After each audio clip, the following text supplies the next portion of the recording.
예, 효경의 다섯 번째 기록은 사에 대한 기록입니다. 우리가 다시 정돈을 하면 앞에서 천자로부터, 그죠? 천자의 본분, 효족이죠? 그리고 제후, 그 다음에 경대부, 이렇게 우리가 쭉 훑어봤죠. 그리고 이제 지금 사는 이 아래쪽 계급입니다. 사는 사실은. 자, 그렇게 했을 때에 이 사에 대해서 우리가 이해를 잘해야 돼요. 이 사라고 얘기하면 오늘날은 대부분의 경우에 선비라고 하죠. 선비사자라고 합니다. 그럼 선비사라고 얘기를 하면 우리가 드라마를 비유해서 보면 조선시대에 보통 보면 사대부 이렇게 얘기를 해가지고 사계급은 대감들 하고 이렇게 수염 이렇게 그러고는 아주 꼿꼿하게 이리 오너라 하고 아니면은 의리당당하게, 그죠? 그런 분들을 이제 떠올리기 쉬워요. 혹은 의병 같은 사람들, 그런 분들을 절개가 아주 꿋꿋한 분들, 이런 이제 우리 조상들을 생각하기 쉽죠.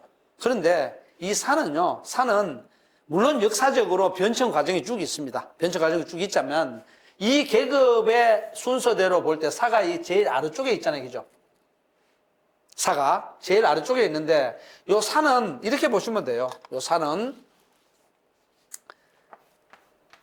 이 사는 위쪽에 이제 지배계층이 있고 지배층으로 보면 되죠. 지배층이 있고 아래쪽에 뭐가 있겠어요? 아래쪽에 피지배층이 있겠어. 피지배 계급이 있겠죠. 그러면 보통 지배층은 이 사람들이 해당되죠. 지배계층은. 그리고 피지배계층의 대부분은 뭐냐면 다음번에 논의할 그 서인들에 해당되죠. 요새 말로 하면 서민들이죠. 물론 민주주의 사회에서는 지배 피지배의 관계가 없죠. 없지만 굳이 이제 비유를 하자면 여기는 시민들이 그렇다고 피지배 계급은 아니죠. 그죠? 아니지만 굳이 비유하자면 시민들이나 국민들이고 여기는 뭡니까? 여기는 지도급 인사들이겠죠. 그죠? 이렇게 되겠죠. 그런데 이 사는 이 중간에 있는 존재입니다. 그래서 지배계층으로 분류할 수도 있고 피지배계층으로 분류할 수도 있습니다. 그래서 쉽게 말해서 잘하면 위로 올라가는 것이고 잘못하면 아래로 떨어지죠. 백성계급으로 떨어지죠. 그래서 이 사람들은 제가 좀 재밌게 얘기할게요. 사계급은 눈치맨입니다. 눈치맨. 섬진강에 가서 무슨 물고기 눈치를 얘기하는 게 아니고 눈치 본단 말이에요. 윗사람으로부터는 뭡니까? 이 눈치를 보면서 명령을 받아가지고 아래 사람에게 대해서는 명령을 받은 명령을 시행을 하죠. 그래, 피지배층 입장에서 보면 지배계층 입장이 되고 지배계층 입장에서 보면은 뭡니까? 이 피지배계층은 아니지만 이 사람들의 명령을 직접 수행하는 그런 사람이에요. 그래서 사계급은 지배계층을 고위급 공무원 정도로 이해한다 그러면 사회계급은 하급 공무원 정도로 이해하면 좋습니다. 오늘날로 따지면 하위급 공무원. 그러니까 급수로 굳이 따질 수는 없지만 5급 이하의 하위급은 실무자들이잖아요. 그죠? 그러니까 위에 5급 이상의 사무관 이상의 사람들을 고위직 공무원이라 그러면 그 사람들의 어떤 공직 명령을 이어받아가지고 실제적으로 행동하는 사람들이죠. 그런 식으로 이해하면은 빠릅니다. 그래서 우리가 사계급을 볼 때 제가 재밌게 눈치맨이라고 했지만 하위직 공무원 정도로 보고 이 사람에 비해서요. 천자에서 경대부에 비해서 그런 사람을 보고 단순하게 선비사자로만 이해를 해가지고 학문이 엄청나게 높은 사람 이렇게 이해해도 관계는 원래 맞습니다. 틀린 건 아니에요. 그러나 이 효경에 나오는 천자, 제후, 경대부 입장에서 볼 때는 학식이 무지 높으면서 조선시대의 퇴계 선생이나 율곡 선생이나 다산 정약용 선생이나 이런 사람들처럼 꼿꼿하게 그런 형태는 전혀 아니라는 거예요. 이 사계급이 이 입장에서 볼 때는 그런 측면에서 이해를 한 다음에 사계급의 본분과 역할로서의 효가 무엇인가 그걸 한번 읽어보도록 하겠습니다. 자, 사계급의 기록을 한번 보면요 이렇습니다. 자의 사부, 이사몽, 이애동. 이렇게 돼 있거든요. 이건 뭐냐면, 자자는 우리가 자본주의 할 때 자자잖아요. 이 자자는 뭐냐면, 다른 말로 하면, 요거는 바탕, 혹은 미천. 이렇게 보면 돼요. 여러분들, 장사를 하려고 해도 뭐가 있어야 돼요? 미천이 있어야지 뭘 하지.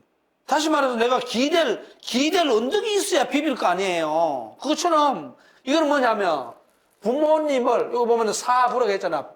아버지를 모실 때, 아버지를 모시는 것, 혹은 아버지를 섬기는 것을 바탕으로 해서, 그걸 근거로 해서, 그걸 미천으로 해서, 그것에 의지해서 뭐냐, 이 사모, 어머니를 모시라, 이 말이거든. 아버님을 어떻게 모시는 그 모습을 근거로 해서, 아버지 모시는 것을 참고해서, 그죠? 바탕으로 해서 어머니를 모셔라. 그러면서 뭐냐? 애동. 사랑의 크기. 사랑하는 것. 그거는 뭐냐? 동일하게 해라. 아버지든 어머니든 뭡니까? 대신에 기준은 어디에 있어요? 기준은 이 부에 있는 거예요. 부는 아버지입니다. 어머니가 아니에요. 그럼 아버지에 준해서 어머님을 모시라 이 말이거든요. 그럼 어떤 일을 하든지 간에 여러분들 어떻습니까? 오늘날 민주주의는 어떻습니까? 어떤 것이든지 민주적 의식에 맞는 것을 기준으로 해서 어떤 절차를 이행하라 이렇게 되잖아요. 그죠?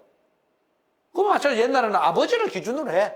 기준을 이렇게 설정해 놓은 겁니다. 거기에 따라서 어머니도 모시라. 대신에 무엇이 같게? 사랑이 동의돼야 돼요. 아버지라고 더 사랑을 더 규모가 크게, 높게, 엄마라고 그보다 좀 작게, 아니에요. 동의돼야 돼요. 같아야 돼요. 자, 그 다음에, 자의 사부 이사군. 똑같죠? 아버지를 모시는 것에 근거해서 뭐냐? 군주를 섬겨라, 이 말이거든. 군주는 누굽니까? 사계급이 모시고 있는 사람이죠. 그죠? 그러니까 사계급은 뭐냐면, 이 사계급은 아버지 섬기는 걸 기준으로 해가지고 어머님도 모시고, 자기가 섬기고 있는 군주도 모시라, 이 말이죠. 그런데 뭐냐? 군주를 모실 때는, 어머님을 모실 때는 사랑을 갖게 하고, 군주를 모실 때는 아버지의 준해서 하되 공경을 갖게 해라. 무서운 말입니다, 이게. 그러니까 내가 만약에 사에 해당되는 계급이라 그러면은 이렇게 해야 돼요. 기준을 아버지에 딱 두고 엄마도 아버지하고 똑같이 모셔. 임금도 섬겨야 되잖아. 임금도 뭡니까? 아버지 모시는 것처럼 똑같이 섬겨. 뭘 가지고? 공경을 가지고. 그런 거예요. 자, 그래서 고로 모취기에 이군 취기행 겸지자 부야 이렇게 돼 있습니다. 이 무슨 소리냐 그러면은 앞에서 그랬잖아요. 아버지 모시는 걸 기준으로 해서 어머니를 모시는데 사랑을 같이 하고 아버지 모시는 것을 기준으로 해서 군주를 모시는데 공경스러운 걸 갖게 해라 이랬잖아요. 그렇기 때문에 어떻게 되느냐? 엄마는 취기에 뭘 취하느냐? 그 사랑을 취해요. 아버지하고 똑같이 모시는데 사랑을 같이 하라 그랬잖아. 어머니에게 있어서는 어머니는 그 사랑을 취하고 임금은 뭡니까? 취기경, 공경을 취해요. 그죠? 그리고 겸지자, 사랑과 공경을 동시에 갖고 있는 게 누구냐? 아버지예요. 그러니까 이 기준이 아버지. 그러면 여러분들, 엄마는 사랑과 공경이 없나? 아니죠. 있겠죠. 그죠? 그냥 기준을 설정하다 보니까 이렇게 간 거예요. 이런 점에서는 굉장히, 요새 말로 하면 굉장히 민주적이지 못하고 봉건적이에요. 그죠? 아버지에게는 쉽게 말해서, 여기서 말하는 애와 경을 둘 다를 다 줬어, 아버지에게는. 근데 엄마에게는 뭡니까? 애를 이렇게 분속을 하고, 군주에게는 경을 분속을 했죠. 이게 하나의 시스템입니다. 그러니까 아들 같은 경우는 옛날에 이제 여기서 이제 남성 중심적인 어떤 상황이 좀 발생할 수가 있겠죠. 그런 점에서는 페미니즘 입장에서 보면은 무슨 소리 하는 거야? 왜 아버지를 기준으로 해놔서? 그러니까 이게 이제 옛날에 가족주의에서 보면 가족의 구심이 누구냐? 아버지다. 이런 식으로 이제 갔던 그런 오늘날 입장에서 보면 조금 불평등하거나 시대 상황에 맞지 않는 측면이 있습니다. 그런데 어쨌든 간에 이것을 갖다가 부를 단순하게 남성이다. 뭐 가정에서 아버지, 어머니 중에 아버지다. 이렇게만 생각하기보다는 하나의 기준으로 보자고요. 우리가 어떤 기준을 둬야만이 다른 것들을 비교하고 다른 것들을 검토할 수 있잖아요. 아무 기준도 없이 예를 들어서 여기 막대기가 있으면 이 막대기를 기준으로 해서 봤을 때에 여기 있는 이것은 짧다. 짧다. 아니면 이것보다 덜 단단하다. 뭐 이렇게 나오는 거지. 이게 단단해, 단단하지 않아. 어떻게 알아요? 기준이 없는데.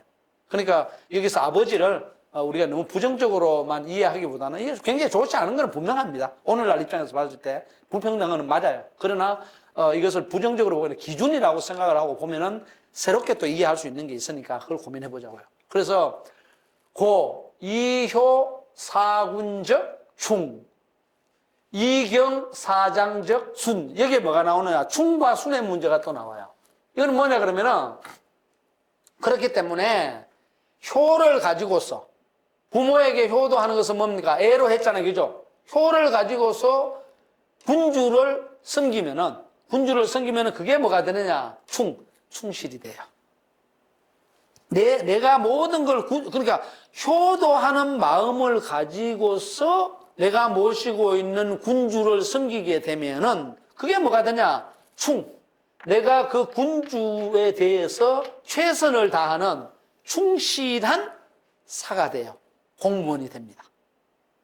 그러니까 내가 그냥 모르겠다는 내가 부모님 섬길 때 하고 우리 군주를 내가 모실 때 하고 어떻게 내가 똑같이 할 수 있어? 부모님은 부모님이고 군주는 군주지. 이렇게 생각을 해버리면은 부모님 섬길 때에 효도하는 만큼 군주를 모실 때에 공무원으로서의 마음제사가 안 나온다 이 말이지.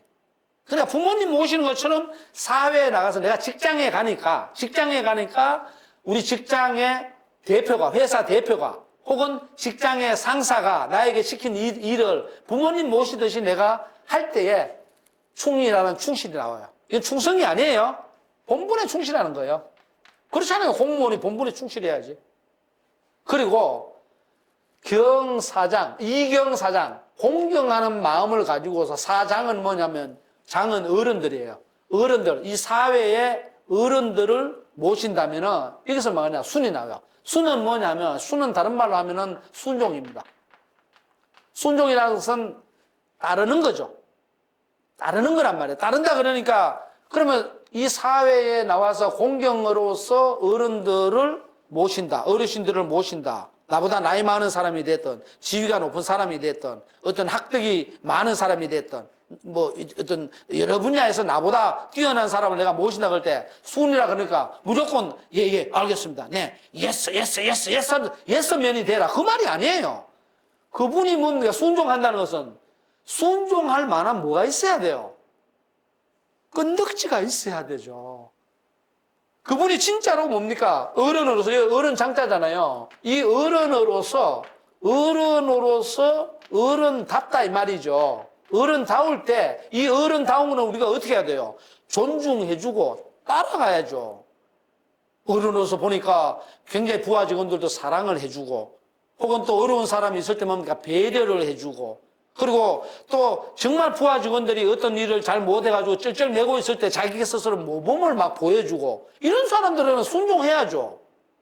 그런데 예를 들어서 자기가 나이가 몇 살 많다고 해서 무조건 억압하고 그죠? 야 그것도 못해? 뭐 이런 식으로 나오고 사람을 도와주지도 않고 모범도 보여주지 않고 그냥 자기가 어른이라는 걸 가지고 폼만 잡고서 어른으로서의 군의만 내세운다? 오늘날로 말하는 따를 필요 없어요. 그런 사람 왜 따라가요? 그런 사람에게서 뭘 해야 돼? 순종이 아니라 당당하게 비판을 해야죠. 이 비판이 오히려 순종인 거예요. 올바른 충고. 그게 더 중요하죠. 그러나 여기서 순이라 그러니까, 따를 순자 그러니까 무조건, 좋은 것이든 나쁜 것이든 무조건 예 한다? 그 말이 아니라는 거죠. 그래서 여러분들 충순이라는 글자가 나와요. 그래서 애경충순. 글자는 한 글자씩에 불과하지만 굉장히 무서운 말입니다. 본분에 충실해라. 어른다운 사람들을 따라가라. 무섭잖아요. 그러니까 이 근거가 어디에 있느냐? 그 근거가 바로 여기서 말하는 효에 있고 경에 있다 이 말이죠. 자, 그 아래 단락을 또 읽으면서 더 보완 설명을 또 할게요.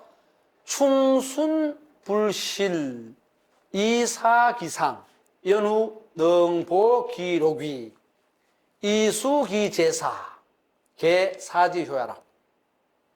이어서 이제 눈여겨볼 게 뭐냐면 앞에서 말했던 충순이 나오죠, 그죠? 충순은 뭐냐면 다른 말로 하면 충실과, 그죠? 충실과 순종이잖아요. 아까 앞에서 설명했지만은 충실하는 것은 본분에 충실하는 것이고 순종은 뭡니까? 모범에 순종하는 거죠. 이렇게 했을 때 충실과 순종을 잃어버리지 않고 그러니까 내 본분을 다하고 모범을 잘 따라갔을 때에 따라가면서 이사기상 그 윗사람을 모실 때에 그 윗사람을 섬기는 거죠. 그 윗사람을 모신 때 그런 다음에야 뭐냐? 능보기록이. 로기는 뭐냐면 록은 요새 말하는 봉급이에요. 봉급이고 위는 뭡니까? 위는 자리죠. 내 지위. 그러니까 충실하고 본분에 충실하고 모범을 잘 순종해서 그 윗사람들을 자기가 모시고 있는 사람들을 잘 섬기고 보호자해 간 후에야 뭐가 안 됩니까? 돈도 제대로 받을 수 있고 자기 자리도 제대로 보존할 수 있죠. 상식이잖아요. 여러분들 본분에 충실하지 않으면 인사고과가 어떻게 되나요? 아유, 저기 있는 저 사람은, 저 신창호라는 사람은 맨날 뭐 뺀질뺀질하게 빈둥빈둥 놀고 이래. 그러고는 돈만 챙겨가려 그래. 인사고과에서 잘 받을 수 있나요? 충실하지 않았는데? 못 받죠. 그러니까 본분에 충실했을 때 저 사람 다음번에 반드시 승진시켜줘야 돼. 이런 얘기를 할 수도 있고요. 그 다음에 뭡니까? 윗사람들이 올바른 일이 모범적으로 행해가는 것에 대해서 그거 굉장히 좋은 일입니다. 더 발전시켜가지고 우리 회사에 기여할 수 있도록 이렇게 나갔으면 좋겠습니다. 한번 따라가야 되는 거지. 무조건 그냥 내가 한 일이 아니라고 해서 좋은 것임에도 불구하고 불평하고 비난하고 그 어떻게 그 회사를 자기가 소속되어 있는 직장을 공동체를 공직을 발전시켜 갈 수 있겠어요? 안 되죠. 그러니까 뭐냐 이런 걸 잘하고 윗사람을 섬겨가야 자기 봉급도 유지하고 또 승급도 할 수 있고 자리도 뭡니까? 높은 자리로 이렇게 승진도 할 수 있고 그런 거죠. 그리고 뭐냐? 동시에 수기제사. 제사라는 것을 여러분들 설명하지 않아도 뭡니까? 조상들에 대해서 제사를 지킬 수 있죠. 왜? 이걸 받아야 지킬 수 있죠. 이거는 뭐냐면 대를 이어갈 수 있다는 거예요. 대를. 나의 후대를 쉽게 이어갈 수 있다는 거죠. 잘못하면 다 죽죠. 그런 겁니다. 인생을 이어갈 수 있다. 그게 뭐냐? 사계급에 우리가 말하는 오늘날 선비라고 얘기하지만 위에서 이게 보면은 천자로부터 공, 경, 대부, 사 이렇게 내려올 때 사계급이 갖고 있는 효라는 것, 본분이나 역할이라는 게 바로 이런 정도다. 이해하면 되죠. 그러니까 부모로부터 어디로 갔나요? 사계급부터 결국은 군으로 갔잖아요. 임금, 자기가 모시는 지도자한테로 가는 거예요. 그걸로 확장된 거죠. 그 절대 효는 단순하게 가족 내부에서의 부모와 자식 간의 관계를 얘기하지 않는다는 것이 여기서도 보이죠. 사계급은 반은 이 쉽게 말해서 서민 쪽에 다리를 거치고서 사사로운 집안의 일을 가지고 얘기를 하지만 이거 부모가 나왔으니까 얘기를 하지만 또 절반은 뭡니까? 나가서 공직에 가서 하위직으로서 일을 해야 되니까 공무원으로서 주군에 대한 공경심 이런 걸 가지고서 자기의 본분을 생각하고 행동해 나간다 이거죠. 그러니까 이제 여기 시경에서 말하죠. 시운 숙흥야매 무첨 이소생이라. 이건 뭐냐면 아침부터 밤늦게까지 아침 일찍부터 밤늦게까지거든요. 밤늦게까지 뭘 하느냐. 네가 태어난 바, 이 소생은 너가 태어난 부분, 그러니까 누구로부터 태어났나요? 부모님으로부터 태어났죠. 그죠? 그 부모님으로부터 태어난 그 사실 자체를 첨자는 뭐냐 하면 욕 보이지 마라. 욕 보이지 마라. 그렇잖아요. 그러니까 이것도 뭐냐, 내가 수컷야매라고 하니까 아침부터 저녁까지라니까 결국은 뭐냐 하면 근면입니다. 부지런해라. 부지런해라. 이 말을, 이 부지런해라 이 말을 오늘날로 바꾸면 뭐겠습니까? 오늘날 용어로 바꾸면 열정을 갖고, 열정이 식으면 안 되잖아요. 열정을 갖고 또 뭘 해야 되겠어요? 집중하고, 몰입하고, 그러면서 우리가 많이 쓰는 말 있잖아요. 내가 있는 자리에서 최선을 다하자. 이런 말이죠. Do your best. 그런 말 많이 하잖아요. 그게 바로 학업 관리라고 오늘날 식으로 얘기할 수 있는 그런 사람들의 사계급이 갖고 있는 삶에 대한 역할, 이 사회에서 기여해야 될 본분, 그게 바로 사계급의 효라는 거죠.